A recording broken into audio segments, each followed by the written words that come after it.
నంద్యాల స్థానిక municipal council సమావేశం రసాబస్గా ముగిసింది. పార్టీ కార్యాలయం కోసం ఇరు పార్టీలకు చెందిన కౌన్సిలర్లు అనుమతులు కోరారు. వైసీపీ మెజారిటీ ఎక్కువగా ఉండడంతో చైర్పర్సన్ వారికి అనుమతులు మంజూరు చేశారు. ఈ క్రమంలో టీడీపీ కౌన్సిలర్లు తీవ్రంగా ఖండించారు.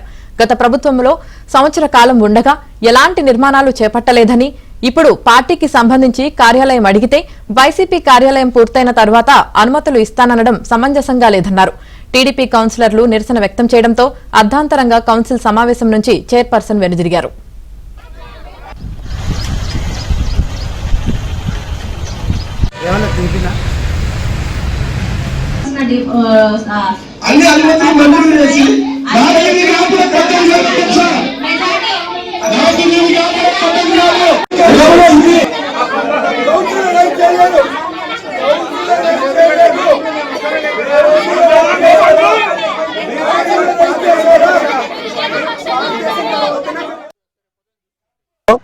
మున్సిపల్ సాధారణ సమావేశాన్ని అర్ధాంతరంగా ముగించడం అనేది ఒక బాధాకరమైన విషయం.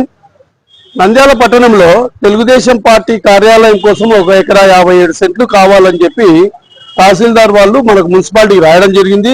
దానికి కౌన్సిల్ తీర్మానం కోసం మున్సిపాలిటీ తీర్మానంలో పెట్టడం జరిగింది. దానికి ఏదైనా అబ్జెక్షన్ ఉంటే పలాని అబ్జెక్షన్స్ ఉన్నాయి, పలాని పద్ధతి ఉంది అని చెప్పాలా. దాంట్లో ఏ అబ్జెక్షన్స్ లేవు. పార్టీ కార్యాలయానికి అలాట్ చేయాల్సిన పరిస్థితి ఉన్నప్పుడు ఎప్పుడో 3 సంవత్సరాల క్రితం వైఎస్ఆర్సీపీకి 1 ఎకరా స్థలం, పోనీ అది ఈ సర్వే నెంబర్ కూడా కాదు, పక్క సర్వే ఇంకొక సర్వే నెంబర్, ఏరియానే వేరే, అక్కడ 1 ఎకరా అలాట్ చేశారు. మాది అది ఇంకా మేము బిల్డింగ్ కట్టుకోలేదు, ఇప్పుడు వీళ్ళకి అప్రూవల్ చేయకూడదంట. ఏంటంటే ఇది అసలు చిన్నపిల్లలు అనుకుంటున్నారా? చిన్నపిల్లల ఆట. ఒక మెచ్యూర్డ్ మైండ్.